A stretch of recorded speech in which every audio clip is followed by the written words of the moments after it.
একদিন তোমারি নাম মসজিদে হবে এলান। আলহামদুলিল্লাহ সুম্মা আলহামদুলিল্লাহ। আল্লাহ পাকের দরবারে অগণিত শুকর আছে সেই মালিকের দরবারে, যে মালিক আমাদেরকে অত্যন্ত দয়া করে, মায়া করে, মহাব্বত করে, ভালোবেসে দুনিয়ার সমস্ত কাজ থেকে ছাঁটাই করে, বাছাই করে, নির্বাচিত করে জান্নাতি বাগান, জান্নাতের মধ্যে বসার আমি অদমকে আপনাদের সম্মুখে আলোচনা করার, আপনাদেরকে শ্রবণ করার সুযোগ করে দিয়েছেন। সেই মালিকের দরবারে মহাব্বত নিয়ে, ভালোবাসা নিয়ে, গরব নিয়ে, কণ্ঠের সাথে কণ্ঠ মিল রেখে উচ্চ আওয়াজে সকলে একবার কালেমাতুশ শুকর আদায় করি। সকলে বলি আলহামদুলিল্লাহ। অতঃপর লাখ কোটি দরুদ ও সালাম সেই বিশ্ব মানবের প্রতি, যে নবীকে দুনিয়াতে সৃষ্টি না করলে আল্লাহ তাআলা দুনিয়াতে কোনো কিছু সৃষ্টি করতেন না। সেই নবীর প্রতি ভালোবাসা নিয়ে, দরদ নিয়ে, মহাব্বত নিয়ে, ভালোবাসা নিয়ে সকলে সাল্লাল্লাহু তাআলা আলাইহি ওয়াসাল্লাম। সম্মানিত উপস্থিতি, আমি আপনাদের সম্মুখে কোরআন হাকিমের একটি সূরা তেলাওয়াত করেছি। নবীজির অসংখ্য হাদিস থেকে একটি হাদিস তেলাওয়াত করেছি। আল্লাহ পাক রব্বুল আলামিন যদি আমাকে তৌফিক দান করেন, আয়াত এবং হাদিসকে সামনে রেখে জরুরি কিছু আলোচনা করার চেষ্টা করব ইনশাআল্লাহ তাআলা। আলোচনা করা এবং আলোচনা শোনা, যে আলোচনা করবেন, যারা আলোচনা শুনবেন, সকলকেই এই নিয়ত করতে হবে, আমি এই মাহফিল থেকে আজকে যা কিছু আলোচনা করব, যা কিছু শুনব, আমার জীবনের মধ্যে সেই কথাগুলো আমলে পরিণত করব, এই নিয়তে আলোচনা শুনতে হবে, আলোচনা করতে হবে। আসুন আমি আপনাদের সম্মুখে কোরআন হাকিমের সূরাতুল আসর তেলাওয়াত করেছি। আল্লাহ তাআলা কোরআন হাকিমের মধ্যে বলেন, বিসমিল্লাহির রাহমানির রাহিম,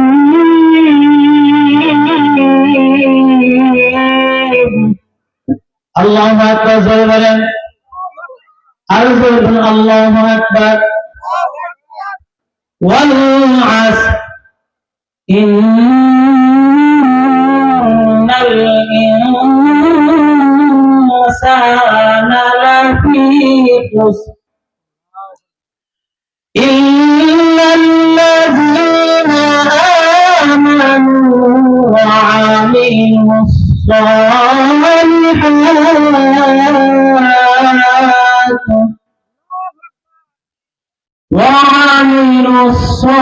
الصالحات وتواصوا بالحق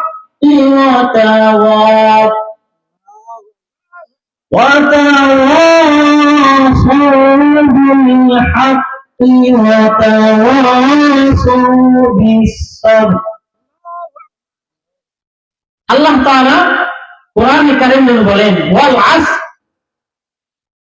আল্লাহ তাআলা এখানে সময়ের কসম করে বলেন, কালের কসম করে আল্লাহ তাআলা বলতেছেন।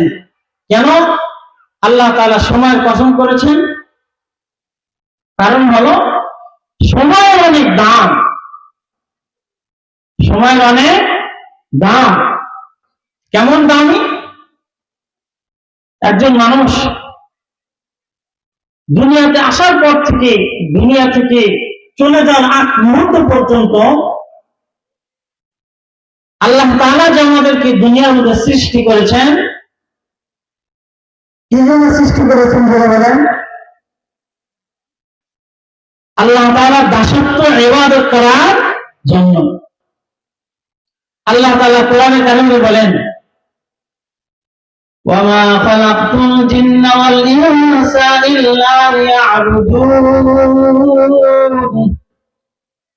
وما خلقت الجن والإنس إلا ليعبدون আল্লাহ তাআলা বলেন আমি মানুষ এবং জিন জাতিকে আমি আল্লাহ তাআলার দাসত্ব আমি আল্লাহ তাআলার ইবাদত করার জন্য সৃষ্টি করেছি। তাহলে দুনিয়াতে আসার পর আল্লাহ তাআলা আমাদেরকে এই জন্য সৃষ্টি করেছেন আমরা কার ইবাদত করব? আল্লাহ তাআলার ইবাদত করব। আল্লাহ তাআলার ইবাদত করতে হবে। যদি ইবাদত না করি, আল্লাহ তাআলার ইবাদত যদি না করি, সেই কারণে আল্লাহ তাআলা ওয়াল আসরি আল্লাহ তাআলা সময়ের কসম করে বলেছেন। আল্লাহ তাআলা কত সুন্দর করে ঘোষণা করেন, ও দুনিয়ার মানব জাতি তোমরা শুনে রাখো আমি আল্লাহ তাআলা সময়ের কসম করে বলতেছি। সময় এমন একটা দামি জিনিস, যে মানুষটা দুনিয়াতে আসার পর থেকে দুনিয়া থেকে চলে যাওয়ার আগ পর্যন্ত ওই মানুষটা যদি আল্লাহ তাআলার ইবাদত করে, আল্লাহ তাআলার গুণগান করে, আল্লাহ তাআলার দাসত্ব করে, তাহলে ওই মানুষটা আল্লাহ তাআলার নিকটে দামি হয়ে যায়। ওই মানুষটা আল্লাহ তাআলার পেয়ারা বান্দা হয়ে যায়। পক্ষান্তরে যে মানুষটা বালিক হওয়ার পর থেকে নিয়ে দুনিয়া থেকে চলে যাওয়ার আগ মুহূর্ত পর্যন্ত আল্লাহ তাআলার ইবাদত করে না, আল্লাহ তাআলার ইবাদত করে নাই, আল্লাহ তাআলাকে মানে নাই, আল্লাহ তাআলার দাসত্ব করে নাই, তাহলে ওই মানুষটার তুলনায় ওই মানুষটা সময়কে নষ্ট করে ফেললো। তাকে আল্লাহ তাআলা অনেক সময় দিয়েছে, এই সময়টুকু সে নষ্ট করেছে। অথচ আল্লাহ তাআলা তাকে দুনিয়ার মধ্যে পাঠাইছেন আল্লাহ তাআলার ইবাদত করার জন্য, কিন্তু আল্লাহ তাআলার ইবাদত না করার কারণে, আল্লাহ তাআলার নাফরমানি করার কারণে ওই মানুষটা আল্লাহ তাআলার পেয়ারা বান্দা হতে পারে নাই। আর যখন যেই মানুষটা আল্লাহ তাআলার পেয়ারা বান্দা হতে পারবে না, ওই মানুষটা মরতে দেরি হবে, কিন্তু তার জন্য আযাবের ফেরেশতা আসতে দেরি হবে না। মুসলমান ভাই, সেই কারণে আল্লাহ তাআলা ওয়াল আসরি সময়ের কসম করে বলছে, ও দুনিয়ার মানুষ শুনে রাখো আমি আল্লাহ তাআলা তোমাদেরকে সৃষ্টি করেছি আমি আল্লাহ তাআলার দাসত্ব করার জন্য। যদি তোমরা আমি আল্লাহ তাআলার দাসত্ব করো, তারপরে তোমার হায়াত শেষ হবে। আর যদি আমি আল্লাহ তাআলার ইবাদত দাসত্ব যদি না করো, তারপর হায়াত শেষ হয়ে যাবে। এরপর আল্লাহ তাআলা বলেছেন ইন্নাল ইনসানা লাফি খুসর, ইন্নাল ইনসানা লাফি খুসর। আল্লাহ তাআলা জানতে বলেন এগুলো মানুষ মেরে, নিশ্চয় সব মানুষ ক্ষতিগ্রস্তের মধ্যে রয়েছে, বিপদের মধ্যে রয়েছে। আল্লাহ তাআলা এখানে আমভাবে বলেছেন, সকল মানুষকে উদ্দেশ্য করে বলেছেন যে সব মানুষ রয়েছে দুনিয়ার জমিনের মধ্যে। দুনিয়ার মধ্যে ইহুদি আছে, খ্রিস্টান আছে, নাসারা আছে, আমরা যারা মুসলমানও রয়েছে। আল্লাহ তাআলা এখানে কিন্তু খাস করে বলে নাই, আল্লাহ তাআলা বলেছেন সব মানুষ ক্ষতিগ্রস্তের মধ্যে রয়েছে, বিপদের মধ্যে রয়েছে। অর্থাৎ বোঝা যাচ্ছে আমিও আছি, আপনি আছেন, সবাই আছে। তবে আল্লাহ তাআলা এরপরে আয়াত বলেছেন ইল্লাল্লাযীনা আমানু ওয়া আমিলুস সালিহাত। আল্লাহ তাআলা বলেন তবে সব মানুষ ক্ষতিগ্রস্ত হয়েছে, তবে ওই সমস্ত মানুষ বিপদ থেকে মুক্তি হয়েছে ইল্লাল্লাযীনা আমানু, যারা ঈমান এনেছে, আমি আল্লাহ তাআলাকে বিশ্বাস করেছি, আমি আল্লাহ তাআলার কোনো শরীকি নাই। কুল হুয়াল্লাহু আহাদ আল্লাহুস সামাদ, আমি আল্লাহ তাআলা এক, আমি আল্লাহ তাআলার কোনো শরীকি নাই। দুনিয়া এবং আখিরাতে যা আছে, যা কিছু সৃষ্টি করেছি, সব আমি আল্লাহ সৃষ্টি করেছি। দুনিয়ার কোন মানুষ যদি মনে করে যে এগুলা আল্লাহ তাআলা সৃষ্টি করে নাই, তাহলে সে ঈমানদার হতে পারবে না, বেঈমান হয়ে যাবে। আল্লাহ তাআলা সেটাই বলেন ইল্লাল্লাযীনা আমানু ওয়া আমিলুস সালিহাত, যারা ঈমান এনেছে, যারা ঈমান এনেছে এবং ওয়া আমিলুস সালিহাত, এবং আমলে সালেহ করেছে, ওই মানুষগুলা বিপদ থেকে মুক্তি পাবে। বলেন সুবহানাল্লাহ, আগে বলেন সুবহানাল্লাহ। মুসলমান ভাই, তাহলে বোঝা যাচ্ছে আল্লাহ তাআলা এখানে আমাদেরকে বাদ দিয়েছেন। তবে এটাই খুশি না, কারণ এখানে আল্লাহ তাআলা দুইটার কথা বলেছেন। একটা হলো ইল্লাল্লাযীনা আমানু ওয়া আমিলুস সালিহাত, শুধু ঈমান এনেছি মুক্তি পাওয়া যাবে, শুধু ঈমান আনলে মুক্তি পাওয়া যাবে, জোরে বলেন যাবে। যদি ঈমান আনলে যদি মুক্তি পাওয়া যেত, ওয়া আমিলুস সালিহাত, আল্লাহ তাআলা আমলে সালেহ, আমল করার কথা আল্লাহ তাআলা বলতেন না। তাহলে বোঝা যাচ্ছে ঈমান আনতে হবে এবং আমল সালেহ করতে হবে।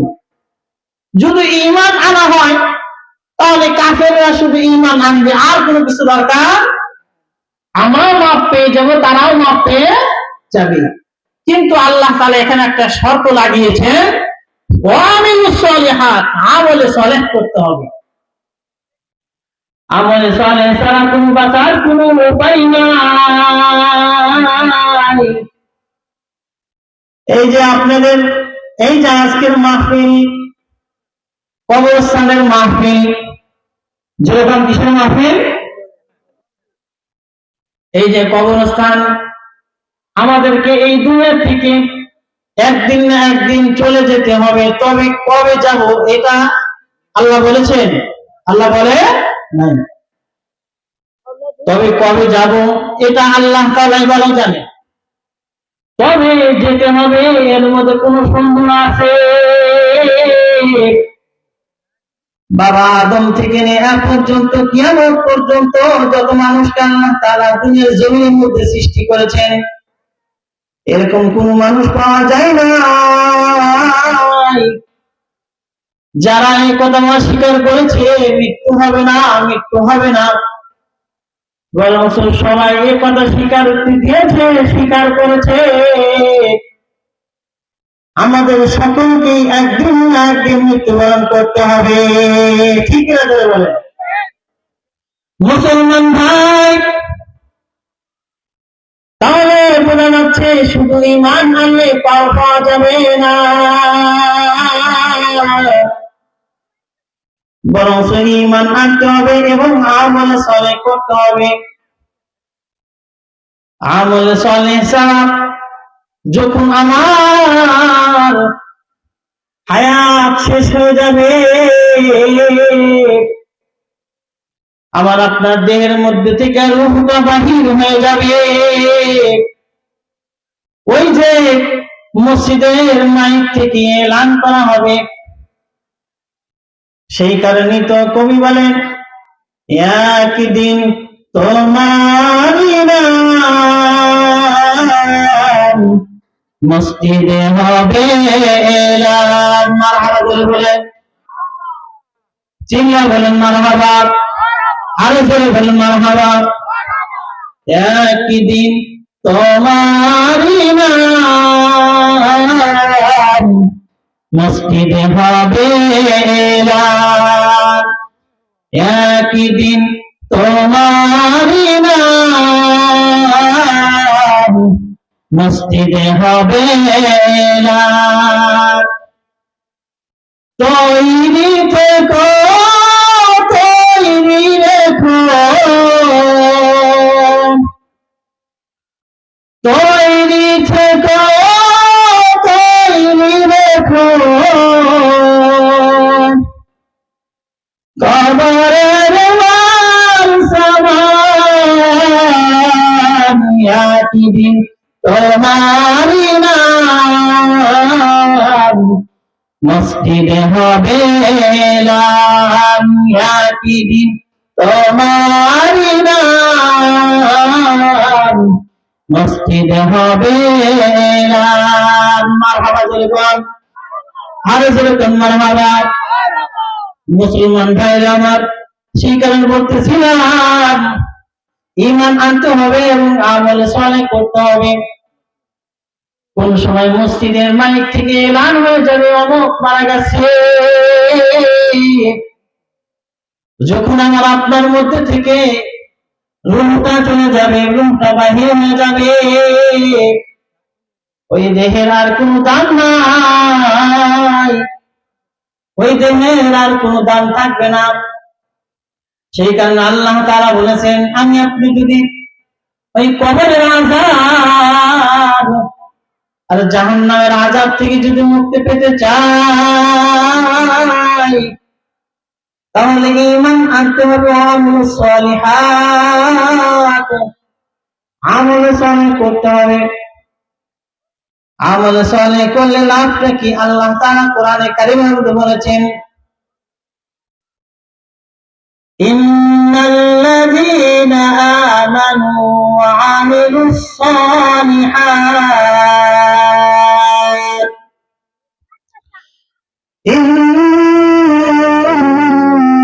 ইন্নাল্লাযীনা আমানু ওয়া আমিলুস সালিহাত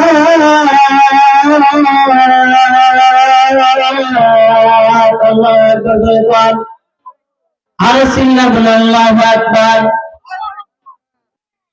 কানাত লাহুম জান্নাতুল ফিরদাউসি নুজুলা। মুসলমান ভাই, আল্লাহ তাআলা ঘোষণা করেন, ইন্নাল্লাযীনা আমানু ওয়া আমিলুস সালিহাত, যারা ঈমান আনবে এবং আমল সালেহ করবে তাদের জন্য আমি আল্লাহ তাআলা জান্নাতুল ফিরদাউস, আমি আল্লাহ তাআলা তাদের জন্য জান্নাতুল ফিরদাউস রেডি করে রেখেছি। সুবহানাল্লাহ, আরে জোরে কোন সুবহানাল্লাহ, সিল্লা কোন সুবহানাল্লাহ। তাহলে আল্লাহ তাআলা বলেছেন, যারা ঈমান আনবে এবং আমল সালেহ করবে তাদের জন্য আল্লাহ তাআলা জান্নাতুল ফিরদাউস আল্লাহ তাআলা রেডি করে রাখছেন। আর আমি আপনি যদি আমল না করি, নেক কাজ না করি, আল্লাহ তাআলার বন্দেগী না করি, তাহলে আল্লাহ তাআলার জান্নাত পাওয়া যাবে না এবং আল্লাহ তাআলার আযাবের মধ্যে আমাকে আল্লাহ তাআলা আমার আপনার জন্য আযাব নির্ধারিত করে রেখেছেন, জাহান্নাম রেডি করে রাখছেন। সেই কারণে আমাকে আপনাকে আমল সালেহ করতে হবে। আমল সালেহ ছাড়া পাওয়া যাবে না। দুনিয়ার কোন মানুষ যদি আল্লাহ তাআলার আযাব থেকে মাফ পেতে চায়, দুনিয়ার কোন বান্দা যদি আল্লাহ তাআলার আযাব থেকে মাফ পেতে চায়, তাহলে আমল সালেহ করতে হবে। এই যে আজকে আমরা এখানে মাহফিলে বসেছি, এটা একটা নেক কাজ আমলে চলে। চতুর্দিকে ফেরেশতারা আমাদেরকে বেষ্টন করে রাখছে।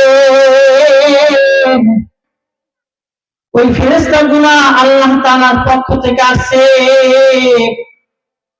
আল্লাহ তাআলা আমাদের সকলকে আমরা যা কিছু এখানে আলোচনা করতেছি এবং শুনতেছি, যতগুলি আমল হচ্ছে সব আমলগুলা তারা তাদের খাতার মধ্যে লিপিবদ্ধ করতেছেন। আল্লাহ তাআলার অর্ডার কিন্তু ফেরেশতারা দুনিয়ার জমিনের মধ্যে অবতরণ করছে। আমরা যা কিছু আমল করতেছি সব আমলগুলা লইয়া আল্লাহ তাআলার দরবারে পৌঁছে দেয়। আল্লাহ তাআলার নিকটে বলে, গো মালিক, তোমার কিছু বান্দা, তোমার কিছু বান্দি দুনিয়ার মধ্যে আমার এলাকার মধ্যে একটা মাহফিল হয়, তারা দুনিয়ার সমস্ত ঝামেলা থেকে মুক্তি হয়ে সব কাজ ত্যাগ করে দিয়া তোমার গুণগান এবং তোমার রাসূলের গুণগান শোনার জন্য তারা উপস্থিত হয়ে গেছে। মালিক শুধুমাত্র কেবলমাত্র তুমি মাওলাকে খুশি করার জন্য, তোমার মা তোমাকে খুশি করার জন্য তারা ওখানে উপস্থিত হয়ে গেছে। মালিক দয়া করে মেহেরবানি করে তোমার ওই বান্দাগুলোকে তাদের জিন্দেগীর তামাম গুনাহ খাতাগুলো মাফ করে দাও। সুবহানাল্লাহ, আরে সুবহানাল্লাহ, লিল্লাহি তাকবীর। আল কোরআনের আলো হয়নি, উচ্চ আওয়াজে বলতে হবে, মহব্বত নিয়ে, ভালোবাসা নিয়ে। আমি যে মুসলমান ইমানদার সেই মহব্বতে বলতে হবে। আর শুনে রাখবেন, এতদিন স্লোগান ছিল আল কোরআনের আলো ঘরে ঘরে জ্বালো। শুধু ঘরে ঘরে জ্বললে সমস্যার সমাধান হবে না। শুধু ঘরে ঘরে যদি কোরআনের আলো জ্বলে তাহলে সমাধান হবে না। যেখানে থেকে ফয়সালা হয় সেখানে জ্বলতে হবে। ঠিক কিনা জ্বলে কম? ঠিক কিনা জ্বলে কম? সংসদে জ্বলতে হবে। তাহলে এখন স্লোগান হবে কি? আল কোরআনের আলো সংসদে জ্বালো। আল কোরআনের আলো, জোরে বলতে হবে, আল কোরআনের আলো সংসদে জ্বালো। আল কোরআনের আলো, লিল্লাহি তাকবীর, লিল্লাহি তাকবীর। তাহলে কেন বললাম এই কথা? এটার কারণ আছে। যা কিছু ফয়সালা হয় ওখান থেকে হয়। কি হয়? ওখান থেকে ফয়সালা হয়। এখন যদি ওখানে না জ্বলে আলো, এই কোরআনের যে আলো একটা পাওয়ার, আল্লাহ তাআলা এমন পাওয়ার কোরআনের মধ্যে দিয়েছেন, যার সিনার মধ্যে এই কোরআন আছে, যার সিনার মধ্যে, দেহের মধ্যে কোরআন আছে, ওই মানুষটা সকল কাজ থেকে, সকল ফিতনা থেকে, সকল গুনাহ থেকে আল্লাহ তাআলা হেফাজত করেন। সুবহানাল্লাহ। তাহলে সংসদে জ্বালার দরকার আছে না নাই? কোরআনের এত পাওয়ার আল্লাহ তাআলা দিয়েছেন। সেই কারণে দেখেন যে দুনিয়ার মধ্যে বিভিন্ন ধরনের অনুষ্ঠান হয়, ওখানে মানুষ পাওয়া যায় না। মানুষ পাওয়া যায়, মাইকিং করে মানুষ পাওয়া যায় না। আমরা বিগত সরকারের আমলে আমরা দেখেছি বিভিন্ন জায়গায় অনুষ্ঠান করার জন্য তারা মাইকিং করেছে। মাইকিং করে করে তারা মানুষকে কি করেছে? উপস্থিত করেছে। কিন্তু কোরআনের মাহফিলের জন্য কাউকে টাকাও দিতে হয় না, কাউকে ভাড়াও দিতে হয় না, বরং মানুষ কোরআনের মহব্বতে, রাসূলের মহব্বতে, আল্লাহর মহব্বতে ছিলেন। সুবহানাল্লাহ। এটা হলো এক নাম্বার কোরআনের মুজিজা, কোরআনের পাওয়ার। সেই কারণে এই কোরআনকে বেশি বেশি করে মহব্বত করতে হবে। আমাদের জীবনের মধ্যে বাস্তবায়ন করতে হবে। এবং আমি যেটা বলতেছিলাম সেটা হলো, আমার আজকের আলোচনার পয়েন্ট হলো, দুনিয়ার কোন মানুষ যদি মুক্তি পেতে চায়, দুনিয়ার কোন মানুষ যদি জাহান্নামের আগুন থেকে বাঁচতে চায়, দুনিয়ার কোন মানুষ যদি কবরের আযাব থেকে বাঁচতে চায়, তাহলে দুইটা কাজ করতে হবে। কয়টি কাজ? দুইটি কাজ। একটা হলো ঈমান আনতে হবে, সাথে সাথে আমল সালেহ করতে হবে। এই দুইটা কাজ ছাড়া বাঁচার আর কোন পথ আছে? যেরকম আছে নাই। তাহলে বাঁচতে হলে কয়টি কাজ? এই দুইটি কাজের মধ্যে সব রয়েছে। দুইটি জিনিস, এমন কাজ, এমন বিষয়বস্তু, এই দুইটা করলে আপনার পা থেকে মাথা পর্যন্ত সব ঢুকে যাবে। কোরআনের সব আইন ঢুকে যাবে, কোরআনের সব বিধান ঢুকে যাবে। যেগুলো আল্লাহ তাআলা হালাল করেছেন সেগুলো আসবে, যেগুলো আল্লাহ তাআলা হারাম করেছেন সেগুলো আসবে। আর যদি ঈমান এনেছি কিন্তু আমল করি নাই, তাহলে আমার মধ্যে থেকে রূহটা বাহির হতে দেরি হবে, আযাবের ফেরেশতা আসতে দেরি, আমাকে আপনাকে আহলান সাহলান জানাবে, এ বান্দা, আমি নাজিলকৃত আল্লাহ তাআলার পক্ষ থেকে ফেরেশতা, তুমি দুনিয়ার মধ্যে যেই কাজ করেছো, যেই নাফরমানি করেছো, এই নাফরমানি করার কারণে আল্লাহ তাআলা তোমাকে আযাব দেওয়ার জন্য এবং তোমার সামনে যে আযাব হবে এটার নিদর্শন নিয়ে আল্লাহ তাআলা আমাদেরকে পাঠিয়েছেন। সেই কারণে মুসলমান ভাই, যাই কিছু করি না কেন আমাদেরকে আমল করতে হবে। আমরা তো আল্লাহ তাআলাকে বিশ্বাস করি, করি কি করি না? করি না? আল্লাহ তাআলা দুনিয়া আখিরাতে যা আছে সব কিছু বিশ্বাস করি তো? করি। তাহলে এটা আমাদের হয়েছে, কিন্তু একটা কাজ আমাদের কি আছে? বাকি আছে। সেটি হলো আমলে সালেহ, ইবাদত করতে হবে, আমল করতে হবে। আমি আপনি যদি আমল করতে পারি তাহলে আমার আপনার মধ্যে থেকে রূহটা বাহির হতে দেরি হবে, কিন্তু জান্নাতের ফেরেশতারা আমাকে আপনাকে আমার সামনে, আপনার সামনে জান্নাতের নিদর্শন গুলা উপস্থিত হবে। যেরকম সুবহানাল্লাহ। তোমার কোনো টেনশন নাই, তোমার টেনশন করতে হবে না। আসো আসো আসো, তাড়াতাড়ি আসো। দুনিয়ার মধ্যে ছিল, দুনিয়ার মধ্যে নির্দিষ্ট জায়গার মধ্যে ছিল, কিন্তু আসো, এটাই হলো বাস্তব আরামের জায়গা। এটার মতো আর বাস্তব জায়গা হতে পারে না। সেই কারণে মুসলমান ভাই, আমাকে আপনাকে আমল সালেহ করতে হবে। আজকের মাহফিল ওই সময় কামিয়াব হবে যখন আমরা যা শুনবো এগুলোর উপরে কি করবো? আমল করব। আমল করতে পারলে আজকের মাহফিল কি হবে? সুফল হবে, ফায়দা হবে। এই যে যারা কষ্ট করে এতটুকু আয়োজন করা এমনি এমনি হয় না। এমনি এমনি হয়েছে? আমি কষ্ট করি নাই, তবে আমার আর এক ভাই কষ্ট করেছে, কষ্টের মাধ্যমেই এতটুকু। তাহলে এই যে কষ্ট, ক্লেশ, এটা একমাত্র মানব জাতিকে জাহান্নামের আযাব থেকে, কবরের আযাব থেকে রক্ষা করার উদ্দেশ্য। আল্লাহ তাআলা আমাদেরকে, আমি যা কিছু আমল করেছি, আল্লাহ তাআলা আমাদেরকে সকলকে আমল করার মতো তৌফিক দান করুন।